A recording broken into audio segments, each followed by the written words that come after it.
Salve, rapaziada, professor Lucas com um assunto interessante hoje aqui para vocês, acústica, tá? Acústica está dentro da parte de ondulatória, dentro da parte de ondas sonoras, mas aplicada ao nosso dia a dia, aplicada à audição humana. Bom, então o primeiro ponto, o som nada mais é do que uma onda mecânica e por ser uma onda, ela possui intensidade, ela possui frequência, ela possui formatos. Bom, e o ser humano, ele consegue detectar, identificar, diferenciar essas grandezas. Então, primeiro ponto bem interessante. O ser humano, ele consegue diferenciar essas ondas mecânicas sonoras? Sim. Mas ele consegue então diferenciar toda a onda mecânica sonora? Não. O som audível ao ser humano, ele varia de uma frequência de 20 até 20 mil Hz. Toda essa faixa espectral da onda mecânica sonora é uma onda audível, é uma onda detectável ao ser humano. Existem sons, né? Existem essas ondas mecânicas de menor frequência? Existe. Existem ondas mecânicas, as de menores frequência. Existem ondas de maior frequência, de 20 mil? Existe. Porém, elas são inaudíveis ao ser humano. As ondas abaixo de 20 Hz, eu chamo elas de infrassom. Elas não são audíveis ao ser humano, mas dependendo da frequência, alguns animais conseguem ouvi-la. A mesma coisa acontece para frequências acima de 20 mil Hz. Acima de 20 mil Hz, eu tenho o que eu chamo de ultrassom.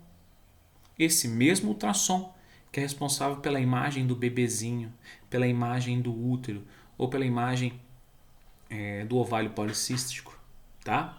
O ultrassom é uma onda mecânica sonora de altíssima frequência, de frequência maior que 20 mil Hz. Ela é inaudível ao ser humano, tá? Bom, então o que a gente vai estudar seriam ondas que estão a uma frequência de 20 até 20 mil Hz. Essas ondas, elas são detectadas pelo ouvido. E biologicamente falando, nós podemos dividir o ouvido em três partes. Nós temos o ouvido externo, que é formado pelo canal auditivo e finalizado aqui pelo tímpano. Nós temos o ouvido médio, que seria formado por três ossinhos bem pequenininhos, que ligam o tímpano à bigorna. Então o martelo, né? Tímpano, bigorna. A bigorna ao estribo e o estribo à janela oval, que é a entrada do meu ouvido interno.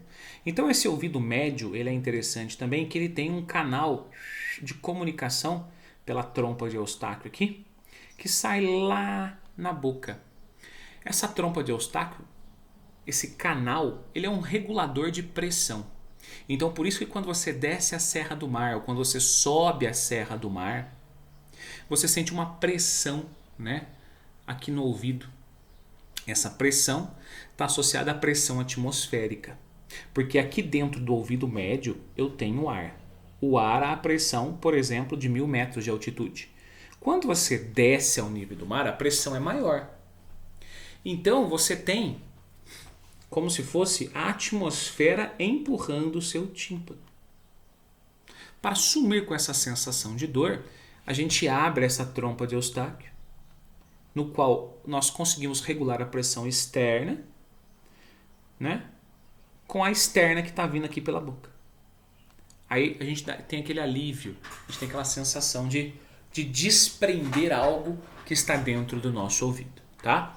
Bom, o motivo pelo qual de termos três ossos, o martelo, a bigorna e o estribo, é que esses ossinhos, eles proporcionam um ganho auditivo de mais de 20 vezes. Tá? Eles funcionam como se fosse um amplificador dessa onda.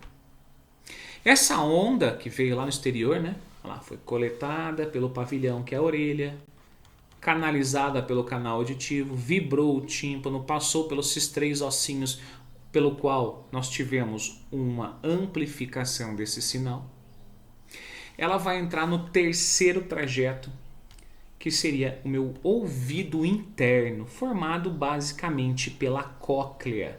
É nesse ouvido interno que existe a transformação do sinal mecânico, a onda sonora é um sinal mecânico, para o impulso elétrico levado do nervo para o cérebro.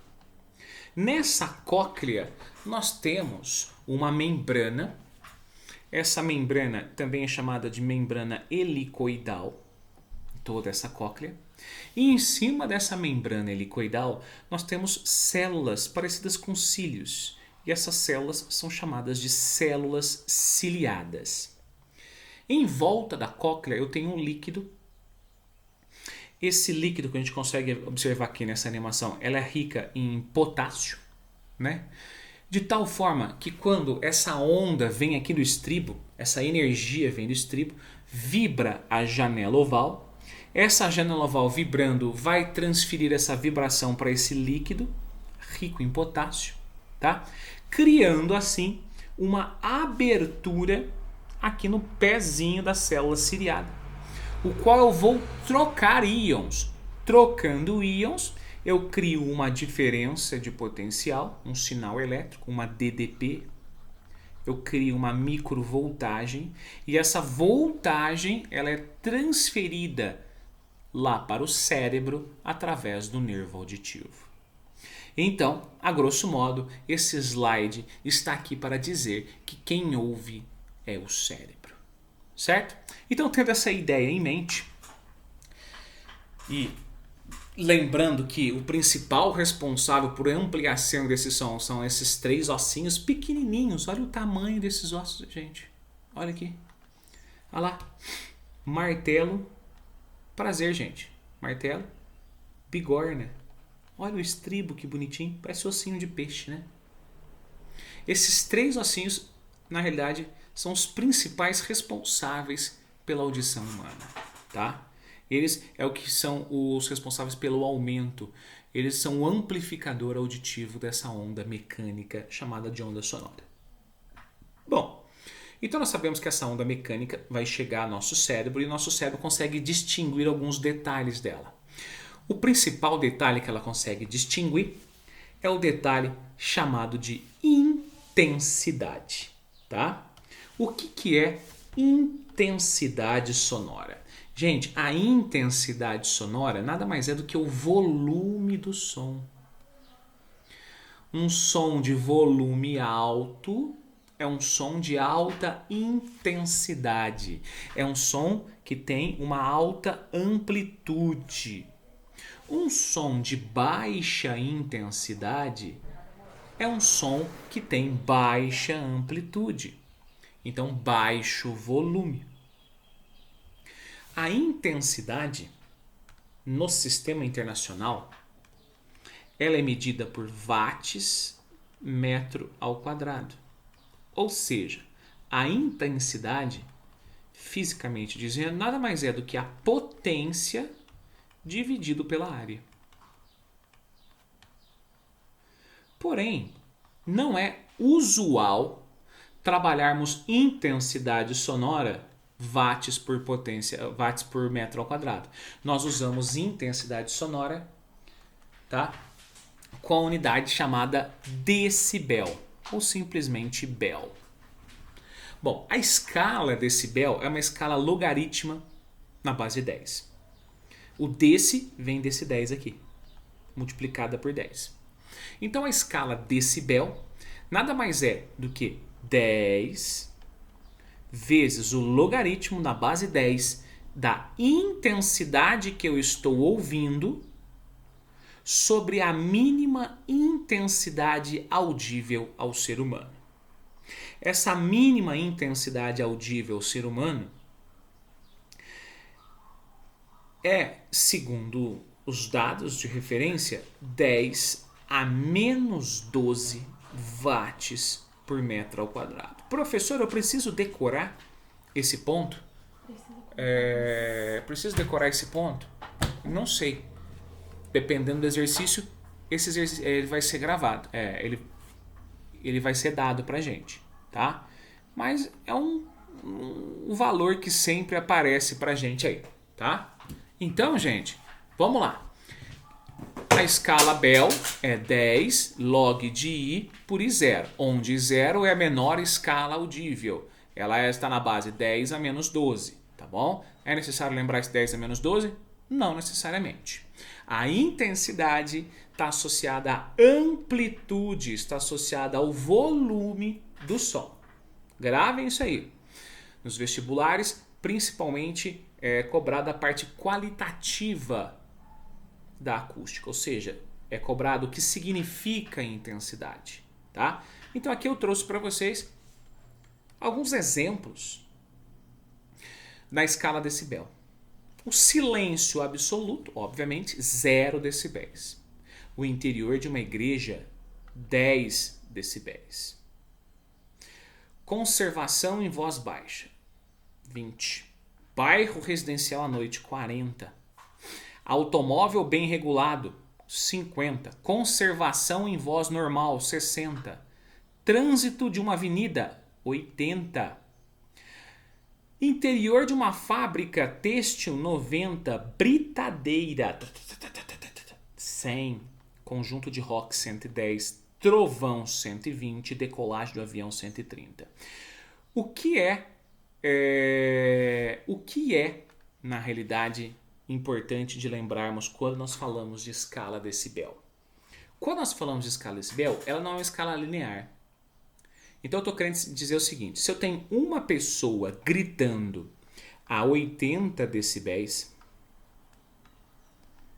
duas pessoas gritando a 80 não gera 160 decibéis. Vale lembrar que é uma escala logarítmica na base 10. Isso significa que eu vou ter que fazer alguns cálculos para ver qual é a intensidade resultante. Fica esse detalhe nos próximos exemplos, tá? Bom, uma outra característica, lembrando que são 3 características fundamentais aqui da acústica. Uma outra característica muito importante é a altura sonora.